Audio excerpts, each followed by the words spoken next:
नमस्कार दोस्तों, स्वागत है आपका मेरे YouTube चैनल पर, जहां मैं आपके लिए कई तरह की कहानियां लेकर आती हूं। आज मैं आपके लिए लेकर आई हूं मुंशी प्रेमचंद जी द्वारा लिखी हुई एक खूबसूरत कहानी, अनाथ लड़की। सेठ पुरुषोत्तम दास पूना की सरस्वती पाठशाला का मुआयना करने के बाद बाहर निकले तो एक लड़की ने दौड़कर उनका दामन पकड़ लिया। सेठ जी रुक गए और मोहब्बत से उसकी ओर देखकर पूछा, क्या नाम है? लड़की ने जवाब दिया, रोहिणी। सेठ जी ने उसे गोद में उठा लिया और बोले, तुम्हें कुछ इनाम मिला?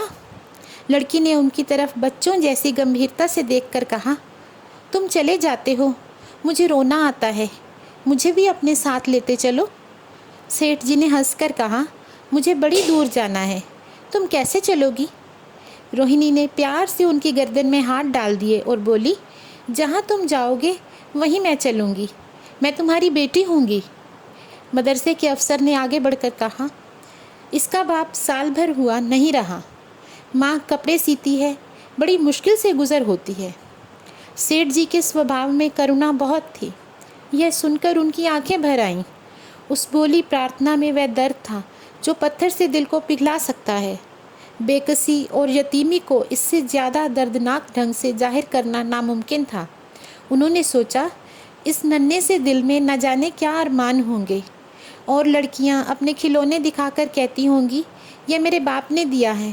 वह अपने बाप के साथ मदरसे जाती होंगी, उसके साथ मेलों में जाती होंगी, उनकी दिलचस्पियों का जिक्र करती होंगी। यह सब बातें सुन सुनकर इस भोली लड़की को भी ख्वाहिश होती होगी कि मेरे भी बाप होता। माँ की मोहब्बत में गहराई और आत्मिकता होती है जिसे बच्चे समझ नहीं सकते। बाप की मोहब्बत में खुशी और चाव होता है जिसे बच्चे खूब समझते हैं। सेठ जी ने रोहिणी को प्यार से गले लगा लिया और बोले, अच्छा, मैं तुम्हें अपनी बेटी बनाऊंगा, लेकिन खूब जी लगाकर पढ़ना। अब छुट्टी का वक्त आ गया है, मेरे साथ आओ, तुम्हारे घर पहुंचा देता हूँ। यह कहकर उन्होंने रोहिणी को अपनी मोटर कार में बिठा लिया। रोहिणी ने बड़े इत्मीनान और गर्व से अपनी सहेलियों की तरफ देखा। उसकी बड़ी बड़ी आंखें खुशी से चमक रही थी और चेहरा चांदनी रात की तरह खिला हुआ था। सेठ ने रोहिणी को बाजार की खूब सैर कराई। कुछ उसकी पसंद से, कुछ अपनी पसंद से बहुत सी चीज़ें खरीदी। यहाँ तक कि रोहिणी बातें करते करते कुछ थक सी गई और खामोश हो गई। उसने इतनी चीज़ें देखी और इतनी बातें सुनी कि उसका जी भर गया। शाम होते होते रोहिणी के घर पहुँचे और मोटर कार से उतरकर रोहिणी को अब कुछ आराम मिला। दरवाज़ा बंद था। उसकी माँ किसी ग्राहक के घर कपड़े देने गई थी।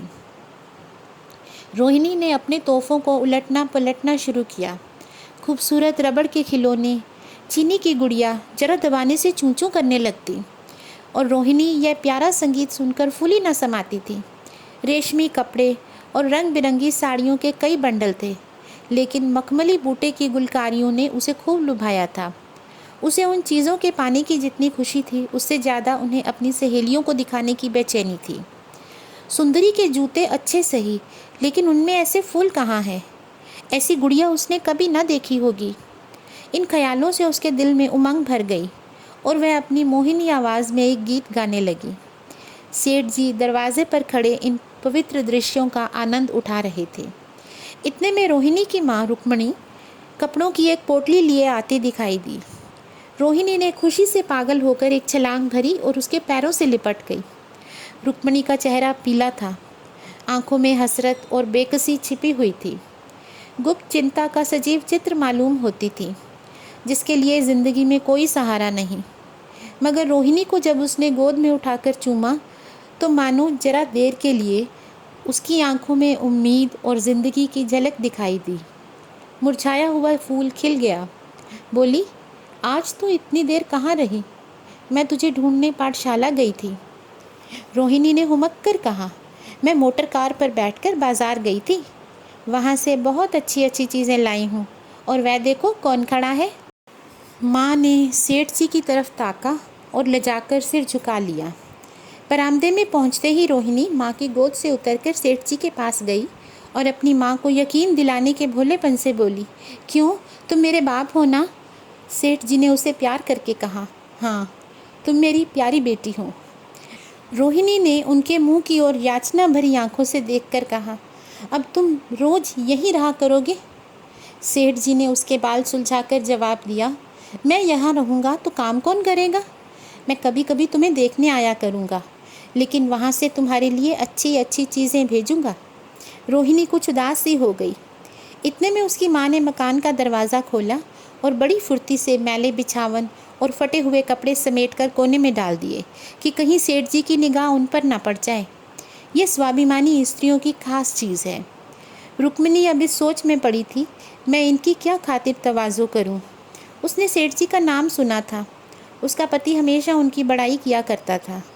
वह उनकी दया और उदारता की चर्चाएं अनेक बार सुन चुकी थी। वह उन्हें अपने मन का देवता समझा करती थी। उसे क्या उम्मीद थी कि कभी उसका घर भी उनके कदमों से रोशन होगा। लेकिन आज जब वह शुभ दिन संयोग से आया तो वह इस काबिल भी नहीं कि उन्हें बैठने के लिए एक मोड़ा दे सके। घर में पान और इलायची भी नहीं। वह अपने आंसुओं को किसी तरह ना रोक सकी।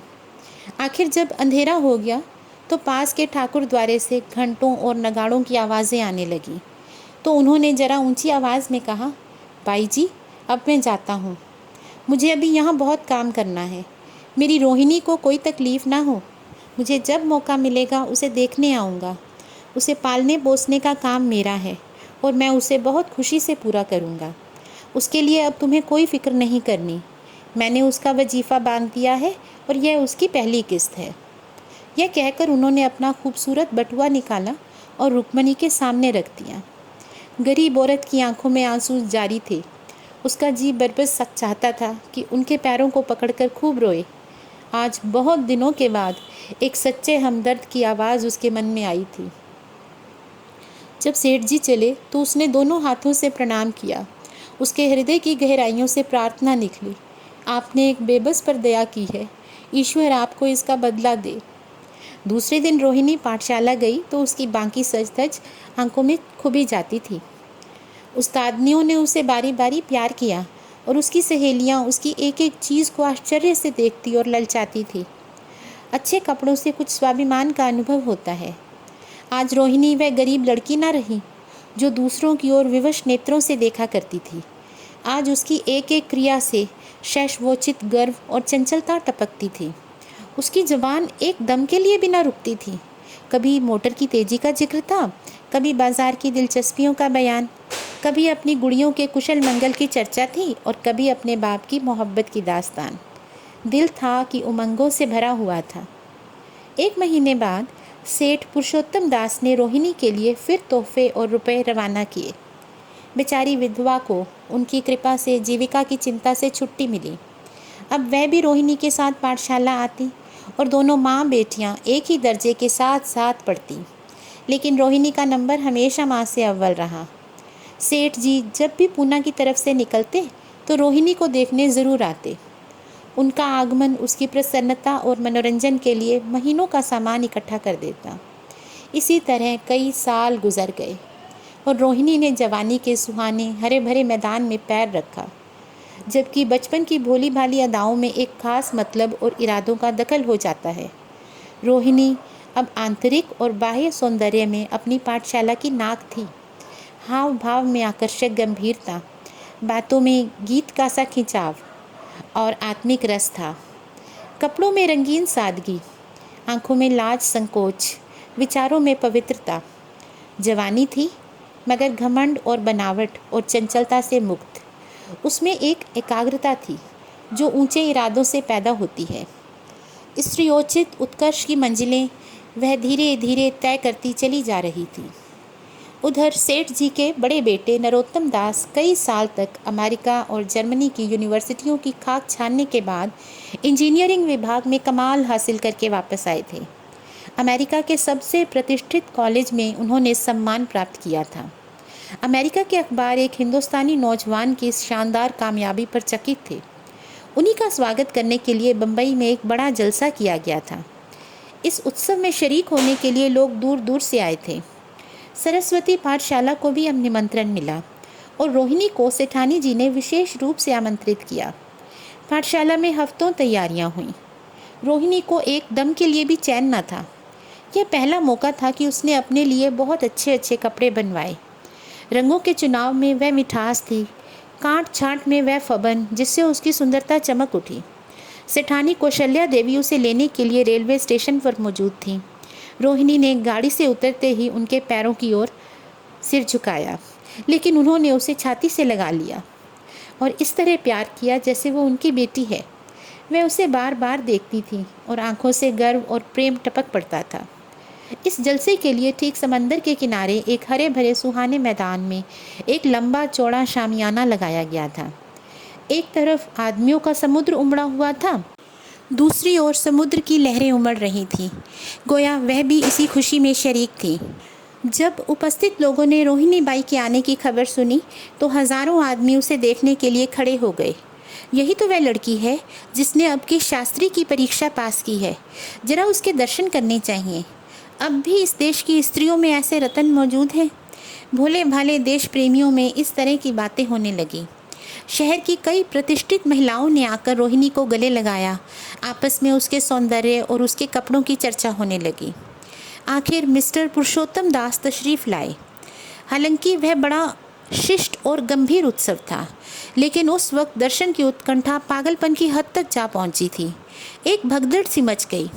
कुर्सियों की कतारें गड़बड़ हो गईं। कोई कुर्सी पर खड़ा रहा, कोई उसके हत्थों पर। कुछ मंचले लोगों ने शामियाने की रस्सियां पकड़ी और उन पर जा लटके। कई मिनट तक यही तूफान मचा रहा। कहीं कुर्सियां टूटी, कहीं कुर्सियां उल्टी, कोई किसी के ऊपर गिरा, कोई नीचे। ज़्यादा तेज लोगों में धौल धप्पा होने लगा।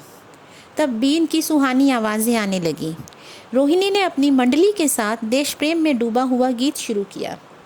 सारे उपस्थित लोग बिल्कुल शांत थे और उस समय वह सुरीला राग, उसकी कोमलता और स्वच्छता, उसकी प्रभावशाली मधुरता, उसकी उत्साह भरी वाणी, दिलों पर वह नशा सा पैदा कर रही थी जिसमें प्रेम की लहरें उठती हैं, जो दिल से बुराइयों को मिटाता है और उससे ज़िंदगी की हमेशा याद रहने वाली यादगारें पैदा हो जाती हैं। गीत बंद होने पर तारीफ़ की एक आवाज़ भी ना आई। वही ताने कानों में अब तक गूंज रही थी। गाने के बाद विभिन्न संस्थाओं की तरफ से अभिनंदन पेश हुए और तब नरोत्तम दास लोगों को धन्यवाद देने के लिए खड़े हुए, लेकिन उनके भाषण से लोगों को थोड़ी निराशा हुई। यूँ दोस्तों की मंडली में उनकी वक्तृता के आवेग और प्रवाह की कोई सीमा न थी, लेकिन सार्वजनिक सभा के सामने खड़े होते ही शब्द और विचार दोनों ही उनसे बेवफाई कर जाते थे। उन्होंने बड़ी मुश्किल से धन्यवाद के कुछ शब्द कहे और अपनी योग्यता की लज्जित स्वीकृति के साथ अपनी जगह पर आ बैठे। कितने ही लोग उनकी योग्यता पर ज्ञानियों की तरह सिर हिलाने लगे।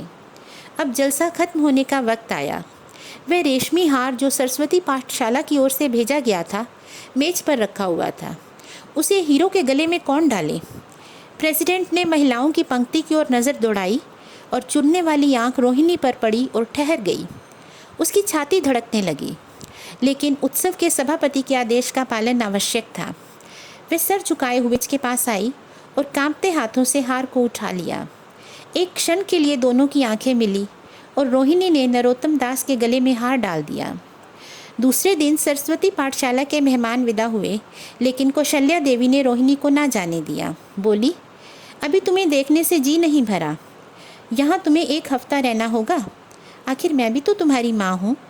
एक माँ से इतना प्यार और दूसरी माँ से इतना अलगाव। रोहिणी कुछ जवाब न दे सकी। यह सारा हफ्ता कौशल्या देवी ने उसकी विदाई की तैयारियों में खर्च किया। 7वें दिन उसे विदा करने के लिए स्टेशन तक आई। चलते समय उससे गले मिली और बहुत कोशिशों के बाद भी आंसुओं को ना रोक सकी। नरोत्तम दास भी आए थे। उनका चेहरा उदास था। कौशल्या ने उनकी तरफ सहानुभूतिपूर्ण आंखों से देखकर कहा, मुझे यह तो ख्याल ही ना रहा, रोहिणी क्या यहाँ से पुणे तक अकेली जाएंगी? क्या हर्ज है, तुम ही चले जाओ, शाम की गाड़ी से लौट आना। नरोत्तम दास के चेहरे पर खुशी की लहर दौड़ गई, जो इन शब्दों में न छिप सकी। अच्छा, मैं ही चला जाऊँगा। वह इस फिक्र में थे कि देखे विदाई की बातचीत का मौका भी मिलता है या नहीं। अब तो वह खूब जी भर कर अपना दर्द दिल सुनाएंगे और मुमकिन हुआ तो उस लाज संकोच को जो उदासीनता के पर्दे में छिपी हुई है मिटा देंगे। रुक्मणी को अब रोहिणी की शादी की फिक्र हुई। पड़ोस की औरतों में इसकी चर्चा होने लगी थी। लड़की इतनी सयानी हो गई है, अब क्या बुढ़ापे में ब्याह होगा? कई जगह से बात आई, उनमें कुछ बड़े प्रतिष्ठित घराने थे, लेकिन जब रुक्मणी उन पैगामों को सेठ जी के पास भेजती तो वे यही जवाब देते कि मैं खुद फिक्र में हूँ। रुक्मणी को उनकी यह टाल मटोल बुरी मालूम होती थी। रोहिणी को बम्बई से लौटे महीना भर हो चुका था। एक दिन वह पाठशाला से लौटी तो उसे अम्मा की चारपाई पर एक खत पड़ा हुआ मिला। रोहिणी पढ़ने लगी। लिखा था, बहन, जब से मैंने तुम्हारी लड़की को बम्बई में देखा है मैं उस पर रीझ गई हूँ। अब उसके बगैर मुझे चैन नहीं है। क्या मेरा ऐसा भाग्य होगा कि वह मेरी बहू बन सके? मैं गरीब हूँ, लेकिन मैंने सेठ जी को राजी कर लिया है। तुम भी मेरी यह विनती कबूल करो। मैं तुम्हारी लड़की को चाहे फूलों की सेज पर ना सुला सकूं, लेकिन इस घर का एक एक आदमी उसे आंखों की पुतली बनाकर रखेगा। अब रहा लड़का, तो माँ के मुंह से लड़के का बखान कुछ अच्छा मालूम नहीं होता, लेकिन यह कह सकती हूँ कि परमात्मा ने यह जोड़ी अपने हाथों से बनाई है। सूरत में, स्वभाव में, विद्या में, हर दृष्टि से वह रोहिणी के योग्य है। तुम जैसे चाहो अपना इत्मीनान कर सकती हो। जल्द जवाब देना, और ज़्यादा क्या लिखूं? नीचे थोड़े से शब्दों में सेठ जी ने उस पैगाम की सिफारिश की थी। रोहिणी गालों पर हाथ रखकर सोचने लगी। नरोत्तम दास की तस्वीर उसकी आंखों के सामने आ खड़ी हुई। उनकी वह प्रेम की बातें, जिनका सिलसिला बम्बई से पूना तक नहीं टूटा था, कानों में गूंजने लगी। उसने एक ठंडी सांस ली और उदास होकर चारपाई पर लेट गई। सरस्वती पाठशाला में आज एक बार फिर सजावट और सफाई के दृश्य दिखाई दे रहे थे। आज रोहिणी की शादी का शुभ दिन, शाम का वक्त, बसंत का सुहाना मौसम। पाठशाला के दरों दीवार मुस्कुरा रहे हैं और हरा भरा बगीचा फूला नहीं समाता। चंद्रमा अपनी बारात लेकर पूरब की तरफ से निकला।